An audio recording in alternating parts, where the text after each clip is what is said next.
Hey guys, it's Kenny Clark with the Green Bay Packers, and you're listening to the Packer Fan Podcast.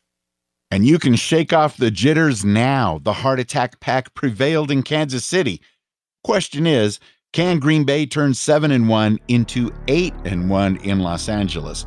We'll chat about that with you along with your great feedback next on your Packers Fan Podcast.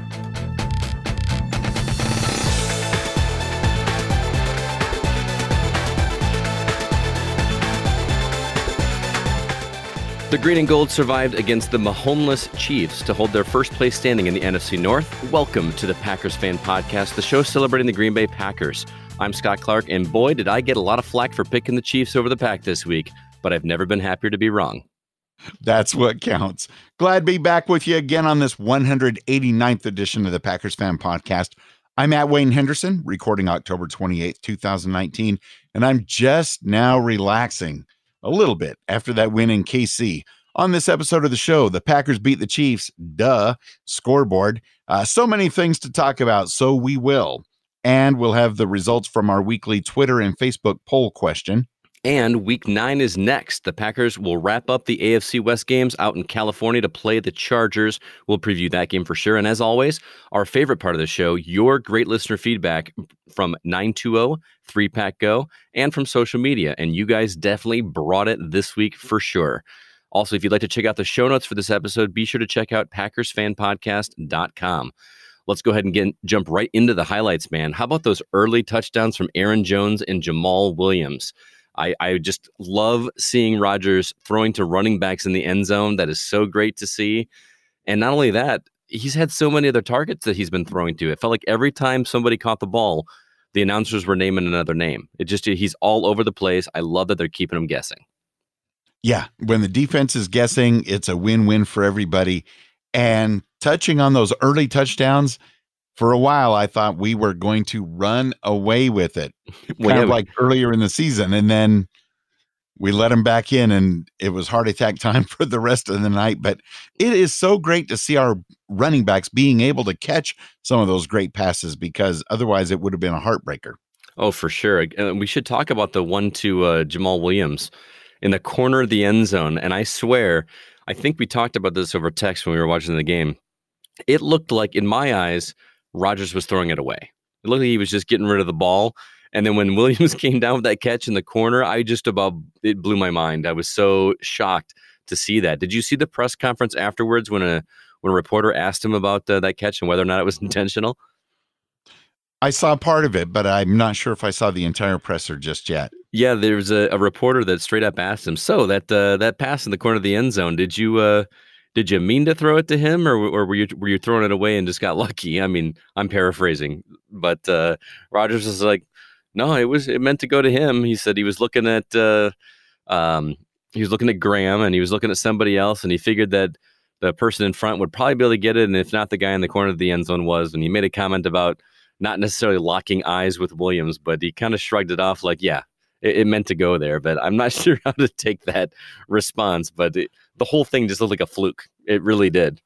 In the end, it's one of the most beautiful plays of the season. And to a running back. I love it. And at the moment, I totally agree with what you were thinking, Scott. That looked like it was going to sail into the first or second row of the end zone corner, not land right in the corner of the end zone for a touchdown. Yeah, especially since he was going down. I mean, he was basically being tackled. He threw it while he was at an angle away from the ground. It was insane. And when we needed it most, we made the Chiefs pay for that fumble at the beginning of the fourth quarter, which is always good to see because we have to make them pay, and we did. And that was pretty wild. Just the fact that when you get that turnover, there's so much hype, but if it turns into nothing, then it really is almost more frustrating than not getting a fumble recovery at all. So it was great to make them pay. It really was. And I just love that we capitalized on it. I know we're going to talk about our lowlights that are going to center a lot around the defense this week, but that was definitely one mark in their pros column this week that I really liked a lot, was that turnover that wound up turning into another score for us.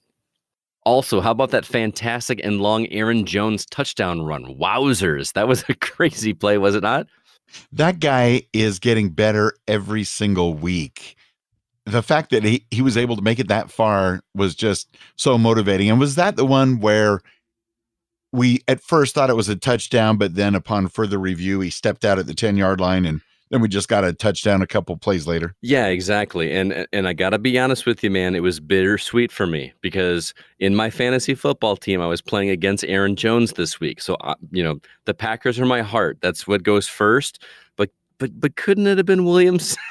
Just help me out a little bit there. So when they called it back, I was like, okay, great. He'll throw it into somebody else or hand it off to Williams and it'll be fine. But nope, Jones right in there. So I'll take the win over my fantasy win for sure. But I'm on pins and needles with tonight's game. And of course, the week that Jones has like the monster game of his career is when I'm playing against him in fantasy football. Well, his dad was in the stands. He had to play well for his parents. It was great to see. Just a fun night. Everything about that game, except for that brief period when the Chiefs had more points than us, was fun. And there were some great stats that came out of this game as well, right? There were. Aaron Rodgers, let's start with him. He had 23 for 33 pass attempts and 305 yards and 3 touchdowns. I can't complain about those numbers. Not perfect like last week, but hey, beggars can't be choosers, right? Nope. Also, I mean, there's just, I'm going to read off a lot of names here because these were all key players in this game. Aaron Jones, 13 attempts for 67 yards, 7 receptions for 159 yards and 2 touchdowns. Jamal Williams had a rushing and receiving touchdown. Jake Kumaro, 2 receptions for 48 yards. Alan Lazard, 5 receptions for 42 yards. Jimmy Graham, 3 receptions for 20 yards. Zadarius Smith had 2 sacks. There is so many names that just had explosive, awesome plays this game. It was a lot of fun to watch for sure. And 2 weeks in a row, Jimmy Graham doing great things for the offense. I know, I'm so hot and cold with him. I love him a couple weeks, and then I just curse his name the others. But what are you going to do? I think it's great things from here on out. But it wasn't all green and gold roses. The defense apparently didn't get the memo that the game started at 7:20 Central because they took a while to show up. I mean, they did help. We had 2 scores, and we forced them to punt a little bit at the beginning. But as soon as we were up by the 2 scores, we just let them go. That one where Kelsey just like completely wide open. And kudos to Kelsey for being able to change his route. If you watch that play, he was heading left and stopped on a dime and turned right to run into the pass, reached out and grabbed that thing. It was a hell of a score. I kudos to him for that play. But he never should have been that open to begin with. Some injuries, they seemed serious at the time, but now the next day it seems like they're okay because Zadarius Smith, he left the game with some ribs injuries, but he came back. Preston Smith, I'm pretty sure he came back as well. Aaron Jones had his shoulder getting banged up a bit, but he came back. Bakhtiari, he was able to come back in the game. So Balaga is the one that's still a little bit iffy, but it was a shame to see so many of them down for a little bit because we know what has happened the past 5 or 6 years, and we don't need that again. Yeah, for sure. It's just, I don't want to be plagued by injuries. I feel like this is the time of the year where we just start really getting run down. And while these injuries are nothing to sneeze at, it is, I definitely get a little nervous when I see a lot of names on the injuries board here in our format each week. So hopefully those keep to a minimum for the rest of the season. Yeah, and I'm pretty happy that our bye week is just 2 more games away. Yeah, we're ready for a break. I've been, part of me is jealous that these other teams have had a game off like as early as week 4, but at the same time, I like that the break is towards the middle of the season, especially with the record the way we are running right now. We're due for a break. We just got 2 more to get us through, and then well-deserved break. Yeah, that super early bye week is going to come back to haunt the 49ers, I have a feeling. They're going to I mean, it's not their choice. They had to go with the hand that was dealt to them, but we'll see. Right. And although we won the game, and that's what matters most, I do want to point out that near the end of the 3rd quarter, a hands to the face penalty would have been appropriate. Yeah, and I know there's another one that you were complaining about that was called on us that was nowhere near the play. Right. You were texting me about that one, complaining. And I agree. It was nowhere near the vicinity of the play at all. However, it was a foul. The referee did see it. So it was justified. But well, I think my main gripe about it is that type of penalty. Yes, granted, that's a penalty, and there should be some sort of enforcement. But the fact that it was so far away from the play, and it gave them half the distance to the goal and an automatic first down. Just seemed a little too givey on that. Yeah, we could have held them to 3 points at that point. But we won. So it's on to the next game. But let me tell you, we got some great listener feedback this week. They always seem to come in droves with great positive thoughts after a victory. And as long as the Packers keep rolling, this is going to be fantastic to hear. So give us a call and be part of next week's show after we hopefully beat the Chargers. Keep this number handy, 920-3-PACK-GO. Go Pack Go!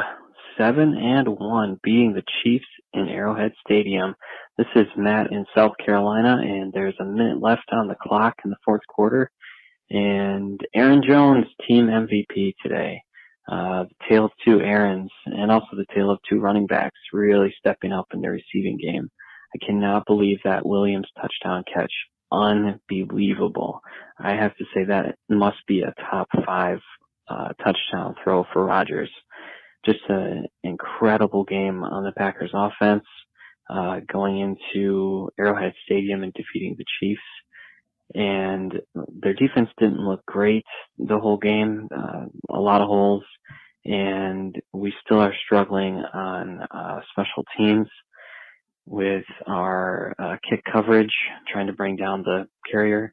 But other than that, we looked pretty good, and excited to play next week and hopefully go 8-1. Thanks, guys. Thanks for the podcast, Wayne and Scott. I love it, and keep up the great work. Green and gold till I'm dead and gold. Go Pack Go, Matt in South Carolina. Thanks, Matt. I love that you couldn't wait to call in until the game was over. There was a minute left in the game, and he just had to call in. I love that. And green and cold till dead and gold. That may be the new catchphrase. I don't know. I kind of like it. That sounds just as good as the original, actually. I love his quote here about the tale of two Aarons as well, too. That's really cool. Just Aaron to Aaron. He mentioned some troubles in special teams as well. I feel like special teams is just not nearly what it used to be in the league in general. Because they've been trying to cut down on the concussions and all that. So, I mean, kickoffs are just not exciting anymore. There's no. I feel like we never have any run backs. They're almost always knelt in the end zone, and I don't know. I kind of miss those explosive plays. I can't tell you the last time I saw a return for a touchdown on a kickoff or a punt return. I miss that. I can't recall the last one that I saw where the receiver didn't fumble the ball. So maybe it's not exciting to take a knee in the end zone, but I feel a little bit relieved when I don't see somebody wearing a Packers jersey drop it on the ground. That's a fair point. But I guess it's all about the gamble. Go Pack Go, baby! That was literally so fun to watch. It was amazing. I think I'm supposed to introduce myself. This is Megan. And I just want to say, our team is just a team. We don't rely on Aaron Rodgers and one person and one receiver. And we're just awesome. And I'm so happy and proud to be a Packers fan right now. Green and gold till I'm dead and cold, baby. We are freaking amazing, and I cannot wait for the rest of the season. Although I also kind of want it to go slow because I hate when it's over. Thanks a lot, guys. Bye. Megan, thank you so much for giving us a call. Great to hear from you. And an excellent point that we are a team. You can feel it this year, Scott, that everybody is taking ownership, playing for each other, team camaraderie with the celebrations, and with basically every facet of the game. And guess what? I think that's what's translating into so many great victories. I agree. The cohesiveness of the teammates feels like it's much more on fire than it's been in the past. You talked about the celebrations. I think Aaron Jones needs to stop doing the worm in the end zone because all of those keep getting called back and reverted. So knock it off. Stop doing the worm. Do you think the worm's just a bad luck charm? It must be because he did it on both of them and didn't get the 6 for either of them. So stop it.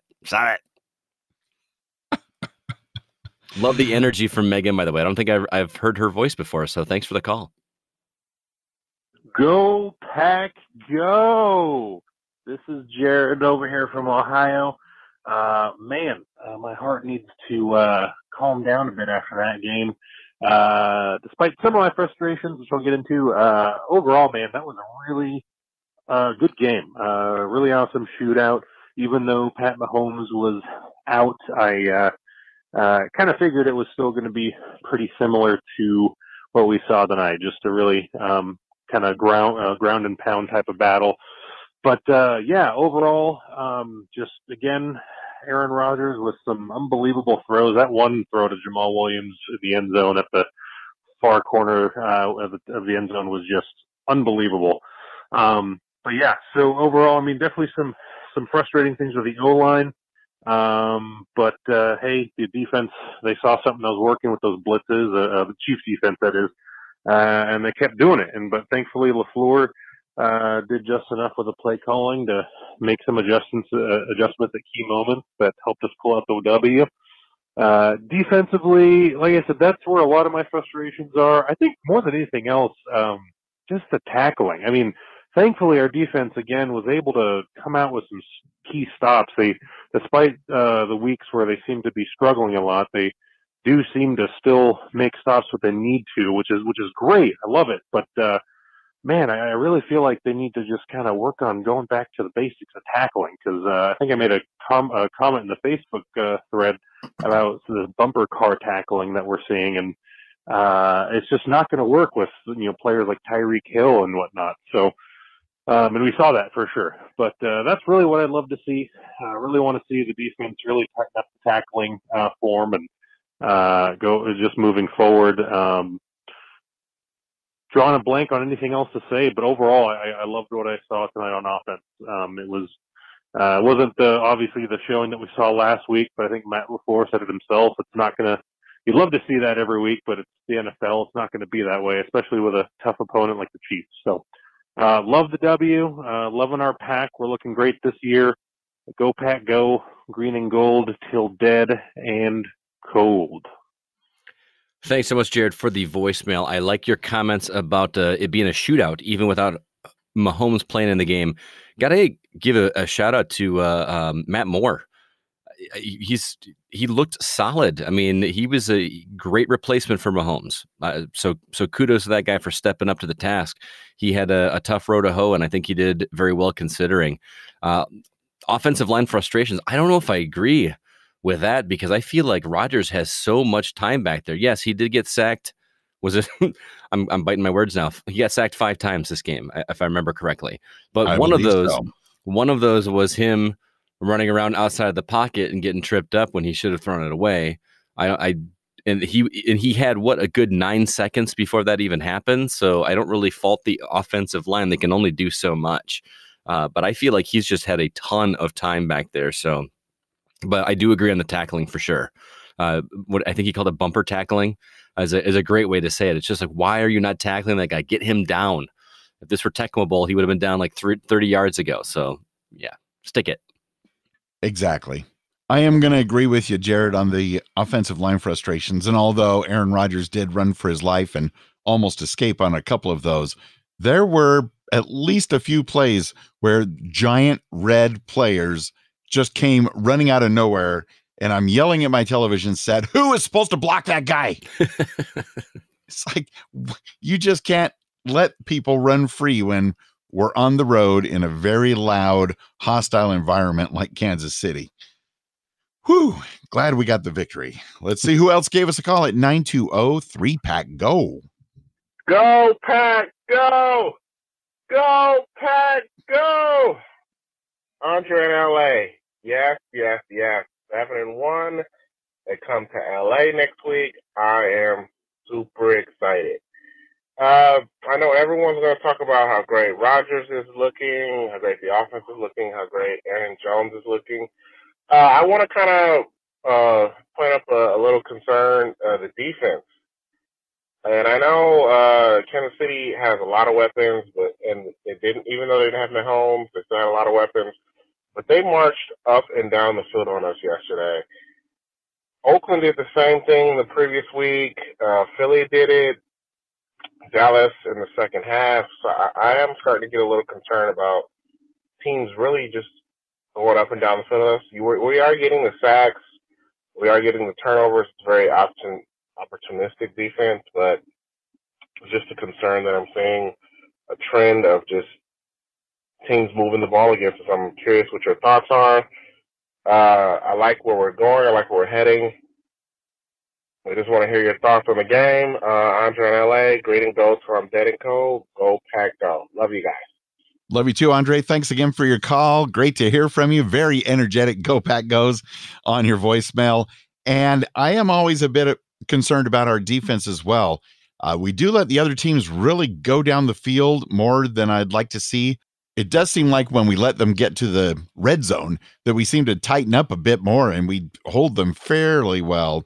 But it's definitely something we should focus on when we get back to the fundamentals of tackling. We should also get back to the fundamentals of everything defense, just to be on the safe side. Even though I do believe we've faced most of our difficult opponents already, we can't overlook anybody because yesterday the LA Chargers did march into Chicago and beat the Bears, and that was a darn shame. I can see the tear rolling from your eye from here, man. No, I agree about the defense. I think that if we keep them out of the red zone, we won't have to worry about keeping them out of the end zone quite as often. So let's just keep them away and let them stop letting these teams march down the field that little by little. They should be doing what we should be doing on offense, which is chipping away at those instead of going for the explosive plays. But we'll get to that later. Hey, Wayne and Scott, this is Rick from Wisconsin calling. I didn't get to see the whole game last night because I was just too dead tired after driving back from Michigan yesterday. And my wife stayed up and watched it all the way to the end. So when I went to bed, it was halftime, and it looked like a pretty close game. See, it turned out that way, but Aaron Jones did a good job running all over him, I guess. And looking forward in a couple of weeks to the Carolina Panthers playing the Packers because that's my favorite team. And I just saw on the news feed that the NFL has changed the start of that game to be in the afternoon game. So I think most of the country will get to see that game. And I don't know if they're anticipating Cam coming back, if he will be fully healthy, or if they'll still get Kyle Allen, who really had his first bad game this week. So we'll see what happens. But as far as Cam's outrageous outfits that Scott asked about the last time, the Carolina sports radio that I listened to actually brought a fashion expert on to talk about that and where he gets some of it from, which is really kind of nuts to me because it don't really matter. He's a character. I wouldn't necessarily call him my favorite player, but he's the quarterback for our team. So I'll give you a half-hearted go, Pack, go. Thanks, Rick. I do appreciate the call, and I also appreciate how you are a Panthers fan, and you came on here and did not curse us out for for winning this game. And I feel confident in saying that even if the Packers do win over the Carolina Panthers in a couple of weeks, that you'll still have nice things to say. Win with grace, lose with dignity, right? And so I love that about football. When you find football fans that we have different favorite teams and we still get along. So. And thanks for the heads up on the sports radio down there, because that whole thing just seriously cracks me up. But in regards to the game itself, if Cam Newton is healthy that week, I think that could be is just a formidable opponent as as the Kansas City Chiefs would be. So that could be a real our next tough game heading into the bye. What do you think, Wayne? Yeah, we definitely do not want to overlook the Carolina Panthers just because we have the bye week on the horizon. Mm-hmm. So, Rick, so good to hear from you. We're getting calls from Carolina Panthers fans. He's married to a Packers fan.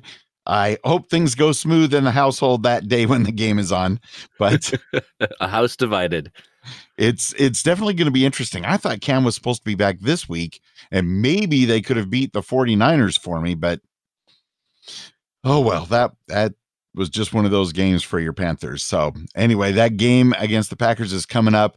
And thanks for reminding us that just this afternoon, they announced that the game time was changed from 12 noon Central to 3:25 Central, so that hopefully the whole country or most of us get to see that game and it doesn't get, overrun with a Bears game or something in its place. So that'll be fun. I've got a friend at work who's actually flying back to Wisconsin, grew up there, and they're going to be going to that game. So hopefully get some firsthand reports as well. Nice. Now, how far away are you from the Charger Stadium? I'm about 65 miles. Oh, from that's Carson. doable, man. You should go to that game. It's doable, except for the fact that it's such a small stadium because it's an American soccer stadium. It's very small. Ah, okay. And because the demand for tickets is so high, the prices have just been jacked up through the roof. A lot of the tickets cost more than seeing the Packers at Lambeau Field. Wow. I was looking today just to see, maybe to get 2 seats together for my wife and I. The cheapest seats, of course, in the end zone, where I hate sitting in the end zone. You only get to really enjoy, 20% of the game when it's down at your end. 2 seats together in the end zone were like $340 a piece. Oh, wow. Plus about $90 for a parking pass. Holy cow. Yeah. So I'm thinking I'm going to enjoy seeing all the green and gold people there on television this year. Yeah. I'd spend that much and just go to the bar and buy everybody around. See, half a dozen of one, 6 of the other, whatever they say. Exactly. Well, that's too bad, man. You got to get to a game. I know I'm going to one.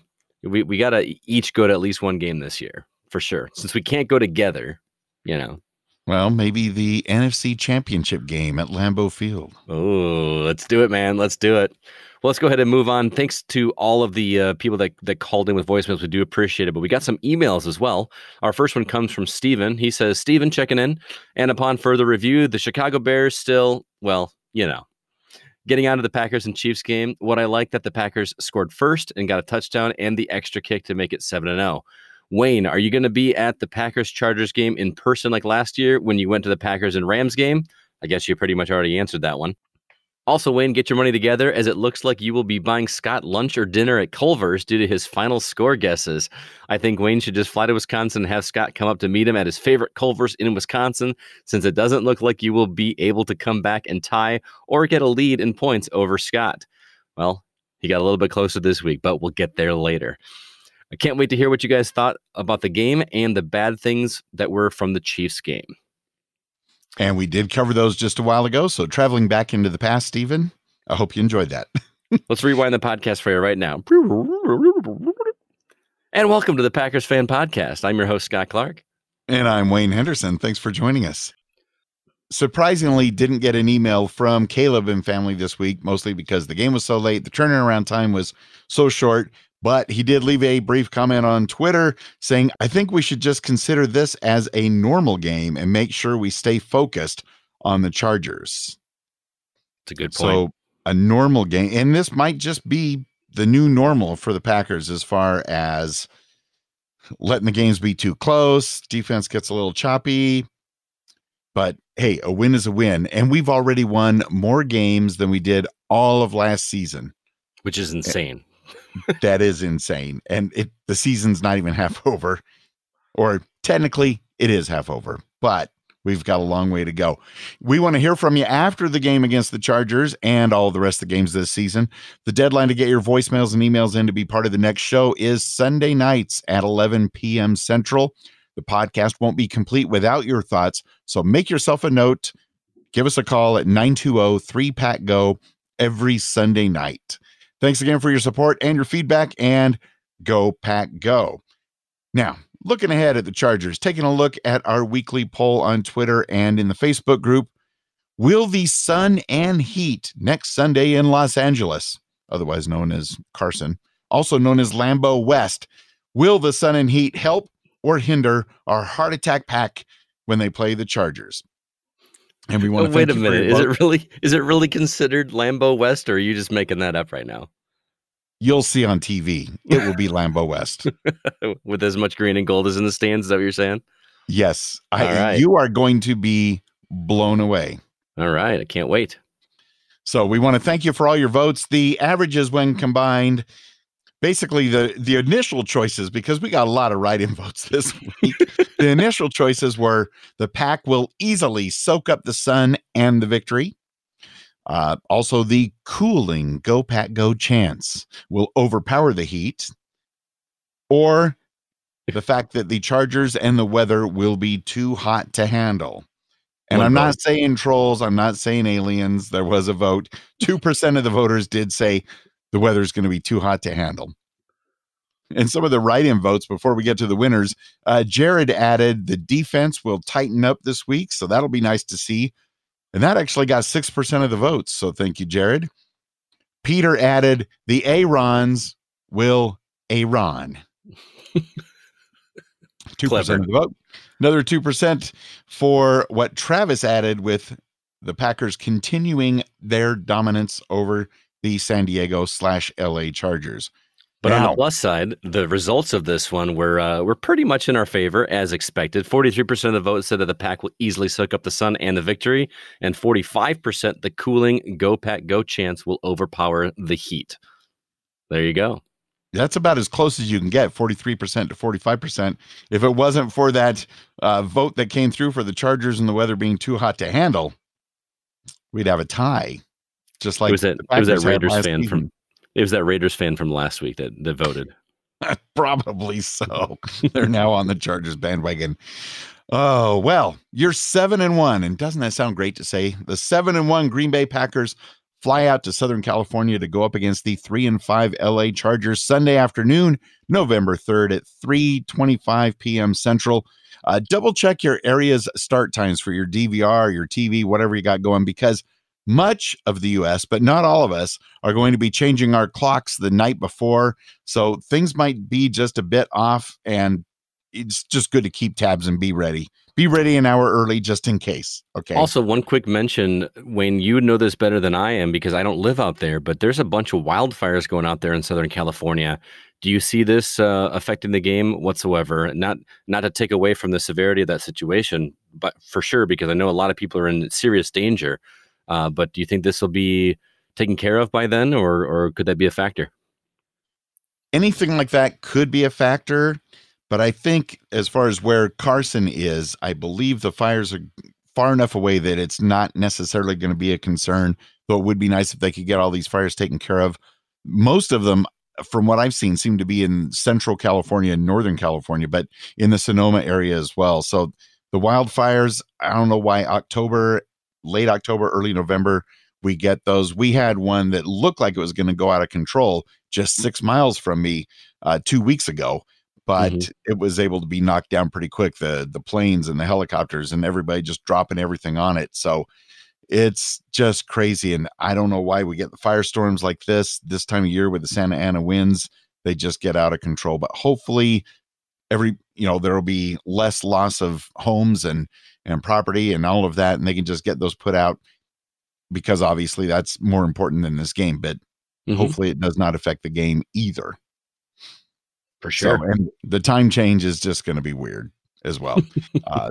And although we do want to thank the Chargers for embarrassing the Bears this week in Chicago, Green Bay would sure like to stay in the lead in the NFC North. So in my mind, it is a must-win game in that respect.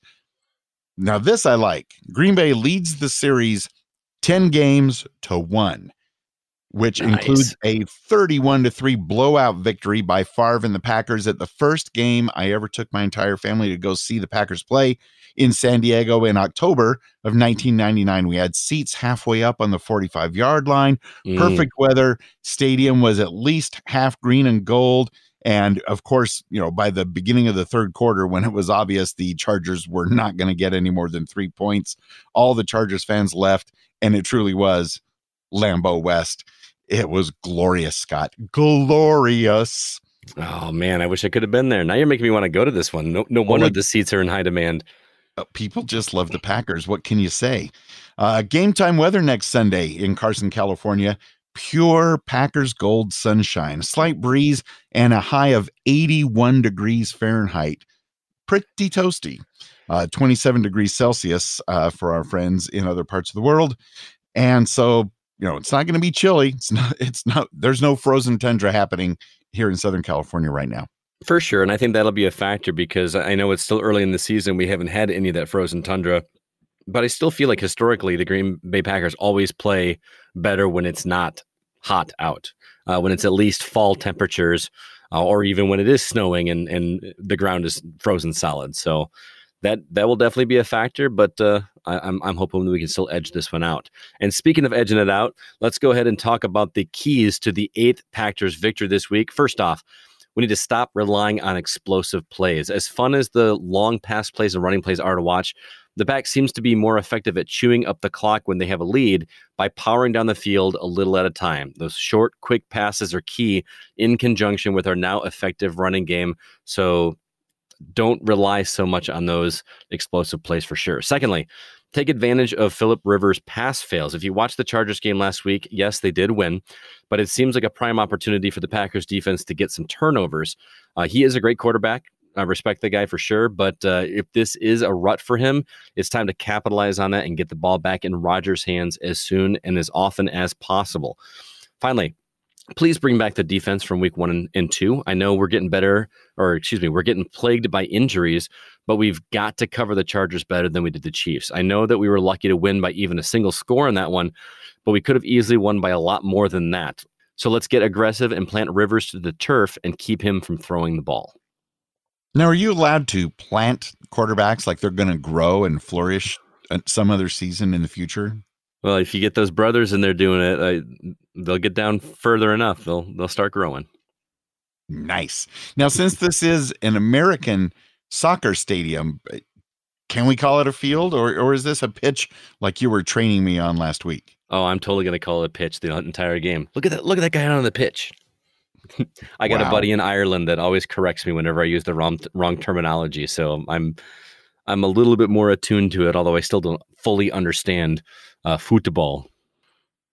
As you alluded to earlier, Scott, I may be gaining ground in the overall guesstimations and wild predictions of score finishes, because this week, obviously, the Packers won 31-24. I predicted the Packers were going to win 34-28. You riled some folks up by predicting the Packers might not have enough points when time ran out, saying Chiefs 34, Packers 28. But hey, that doesn't mean you're dogging the team. That just means you're stating facts, and how things were looking. You are not the only person in the world that was, picking the Packers to not be victorious in this game. So I stand by you, Scott. I appreciate it, man. And hey, I'm still got one on you because the score is still 4-3 in my favor. So I still got you edged out just a little bit. For now, because, after this week, you're probably going to pick the Chargers to beat the Packers, and then we're going to be tied. Or well, how do you see it going down? Well, it's funny you say that, Wayne, because I actually have the Chargers going with 20 points and the Packers going with 28. So I think it will be a closer game. I think the Packers will come out the gate swinging like they did this week. The Chargers will catch up a little bit, but not enough to take over. And the Packers will edge up by 8 points. Okay, then. I also am picking the Packers to win this game. Shocker. Stunned. Make a note of it. The Packers, it's going to be a fairly sizable victory. I mean, not, 75-0 or what happened to the Panthers in Frisco, but the Packers are going to win 31-17, a convincing 2-touchdown victory, which in many ways is still not quite out of the heart attack pack territory. No, isn't it pretty sad that the 2 scores is not out of heart attack pack territory? That's pretty sad, because most teams would be pretty happy with, 2-score lead in the fourth quarter, but we're like, no, we've been here before. We're not playing against Brady. Come on.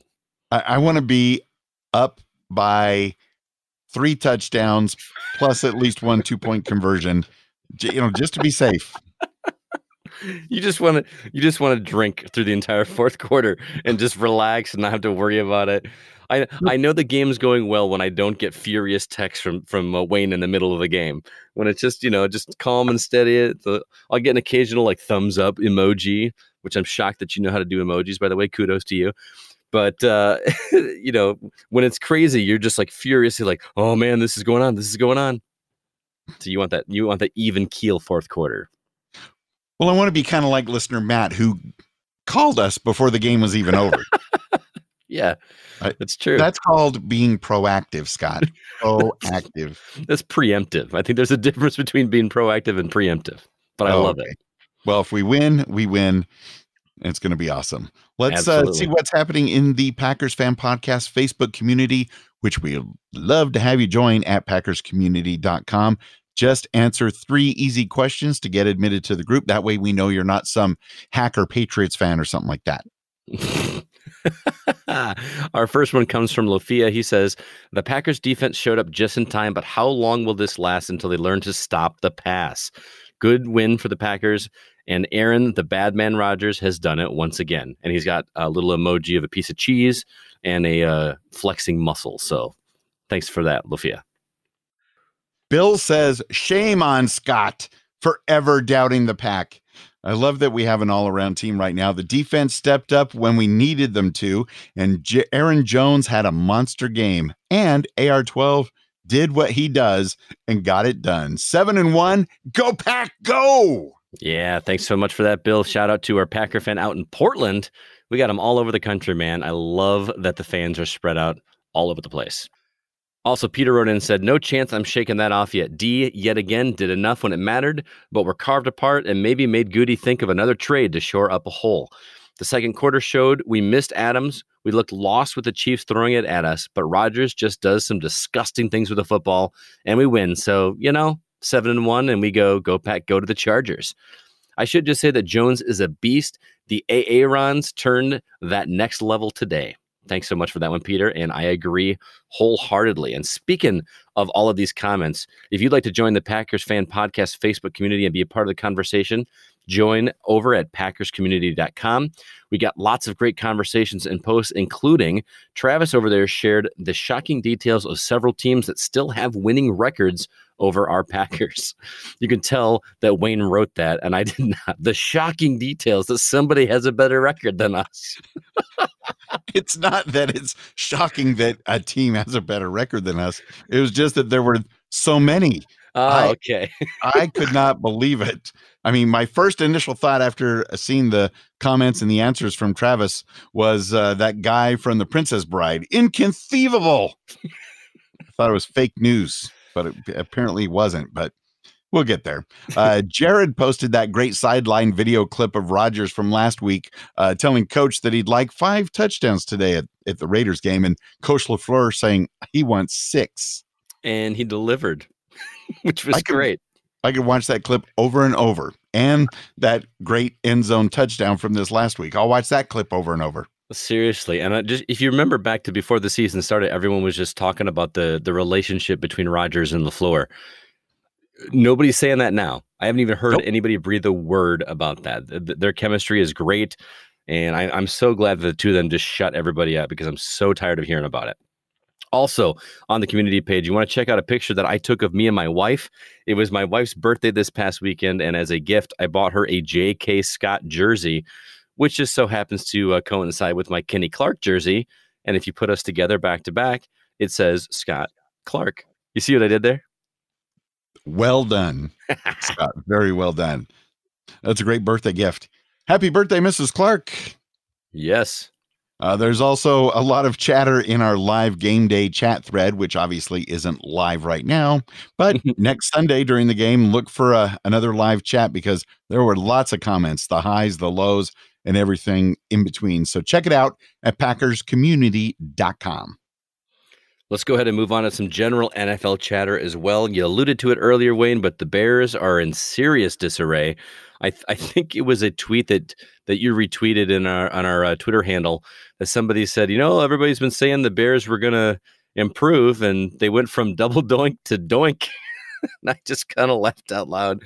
I know I'm supposed to lose with or win with grace and lose with dignity, but that seriously made me laugh out loud because I could just hear my friend Chris, who's a massive Bears fan, screaming from my house all the way to his. I could hear it all the way because he just had to have been so frustrated, but it still makes me chuckle.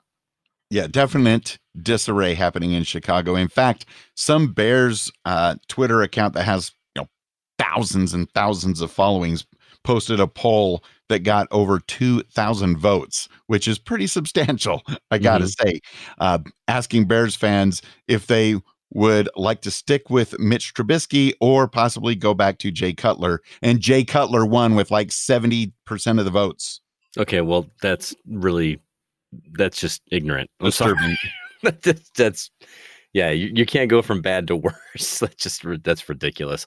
I And did want to also talk about. Did you see the penalty that was called on Fournette no, during the afternoon game? There was a play where he got tackled or came up off the ground, and one of the opposing players was clapping his hands, and Fournette went right up to him and got right in his face, while the other player clapped his hands right in front of Fournette's face, and Fournette got a unsportsmanlike conduct penalty for standing and watching the other guy clap in his own face.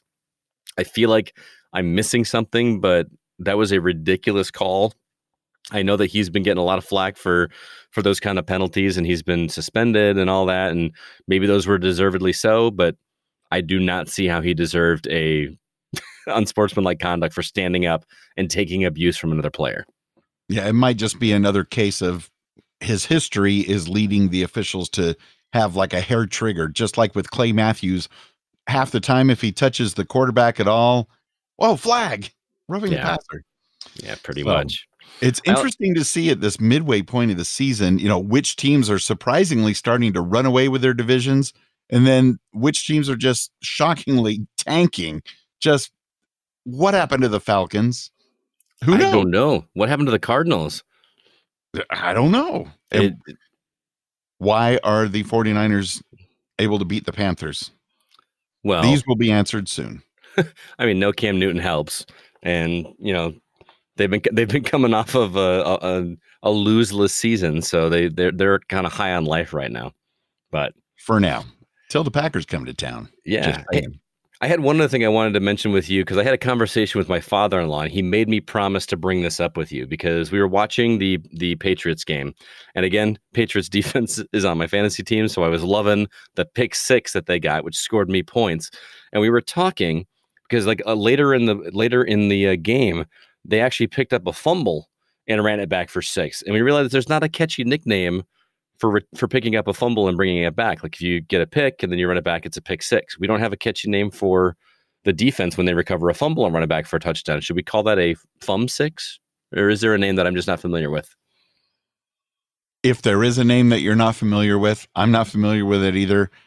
I don't think fum 6 is catchy enough. No, it's not. to really take off. We got to come up with something, though.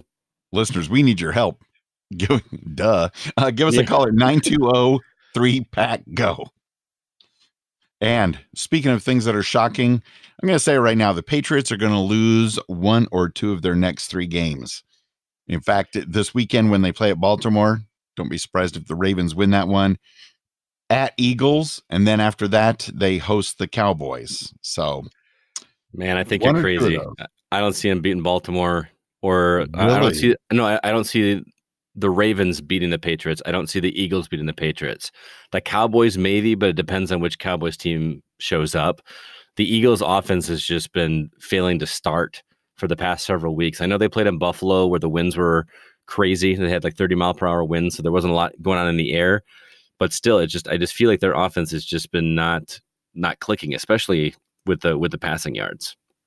But at Eagles changes everything. I'm not saying the Patriots are going to lose all 3 of these games. I'm just saying that's a tougher stretch than what they've had to play at all this season. Oh, don't get me wrong. I'm rooting for all 3 of them because there's just no way I want to see the Patriots anywhere near the playoffs this year. Not that it's going to matter. They're going to make the playoffs. Playoffs. So how's the NFC North looking to you, Scott? It's looking pretty solid, man. The Packers are still sitting at top with 7-1 record. The Vikings are right on our heels, though, with the 6-2 record. Still got the 1 game edge on them. Came close this past week. The Lions are 3-1. They got that tie that's holding them out. And then the Bears at the bottom of the heap with 3-4. Yeah, so these standings are not what anybody on television thought was going to happen. In fact, some of the people were predicting the exact opposite. Packers at the bottom of the division. I don't think so. I wasn't expecting them to be at the bottom of the division by any stretch of the imagination, but I figured the Vikings and the Lions would be ahead of us by this point in the season, so I'm happy to see otherwise. I'm pretty sure I thought the Packers would be in first place. Yeah, pretty sure you did. In my heart of hearts, I knew we would. I knew it. Oh, you want to hear more of our shenanigans in between Packers Fan Podcast episodes? Season 2 of Stephen King's Castle Rock on Hulu is creepy and disturbing, and this is the season for that. Jeff Gentry and I review each episode and then theorize about what might be happening next on the show, all with a lot of great listener help. So get into the zone at castlerockzone.com for our Castle Rock Zone podcast. Also, if you happen to love to play video games as much as I do, be sure to check out my other podcast, The Gaming Outsider, which can be heard at the same places you listen to this very show. Shortly after this episode airs, you can hear me talk about the new Call of Duty Modern Warfare, which was shockingly good, as well as a new RPG called The Outer Worlds, which feels like exactly the game I wanted to play right now. If you'd like to check us out, our website is thegamingoutsider.com. Now, quick question, Scott, about The Gaming Outsider. Yes, sir. Do you cover all different types of video games or mostly just console games? I mean, for example, are you covering some of the games in the new iPhone, the iOS Gaming Center, Pokemon Go, or what? Break it down. We try to cover all walks of video games, whether it be console, whether it be mobile, whether it be PC, everything. Now, I personally, I prefer to play console games, but I will dabble wherever I can. I actually have Apple Arcade on my iPhone, so I played a bunch of those games. That $5 a month deal is great. So pretty much anything. And we have a team of 8 members on my team, as well as probably about 5 or 6 other contributing writers that actually aren't on the team but write for us. And several of those guys do play PC games as well too. So we cover the full gamut. Awesome sauce. Mm-hmm. Just wanted to double check.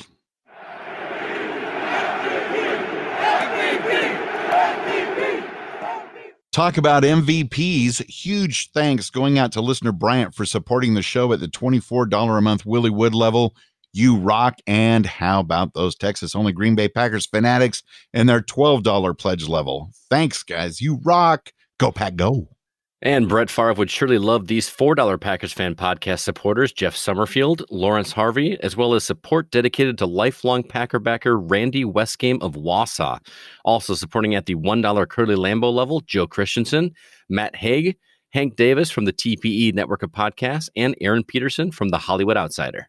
You can check out how you too can financially support the podcast at a level to match your budget and even get some fun Packers Fan Podcast logo merchandise. Details at patreon.com/Packers Fan Podcast. Thanks so much, everybody, and go Pack Go. And just a quick reminder that the unofficial Packers Fan Podcast is not yet affiliated with the NFL or the Green Bay Packers. Just saying. But media at Packers Fan Podcast is the email address to pass on if you know somebody that can help make it happen. Also, if you'd like to follow us on Twitter, our handle is at Packers Fan Podcast. My personal handle is at GoCastScott, and Mr. Hawaiian Shirt himself can be found at Wayne Henderson. And please join our Packers Fan Podcast Facebook community by visiting PackersCommunity.com and join the conversation. Got to have the Hawaiian shirt because it's sunny and warm this week. Chilly nights, but sunny and warm. It is California. We got to do what we got to do, at least until the Packers smack the Chargers down. We want you to be part of the next episode where we talk about that brilliant victory. Let your voice be heard by getting in your feedback by Sunday night at 11 p.m. Central. Go to PackersFanPodcast.com, click the Contact Us button for details, or if you have that phone number speed dial ready, call 9203-PACK-GO. And with that, I just want to thank you for spending more time with us this week here on your Packers Fan Podcast. Be sure to subscribe in your podcast player of choice so you don't miss an episode. It is finally time for our Texas-only Green Bay Packers Fanatics group to get us ready to beat the Chargers. This is Dawn down here in Texas, a.k.a. Granny Cheese. Hi, I'm James. Hi, I'm Kim. Hi, I'm Melissa. Hi, I'm Susan. Hi, I'm Carrie. Hi, I'm Lisa Montgomery, and we want to say, Go Pack Go!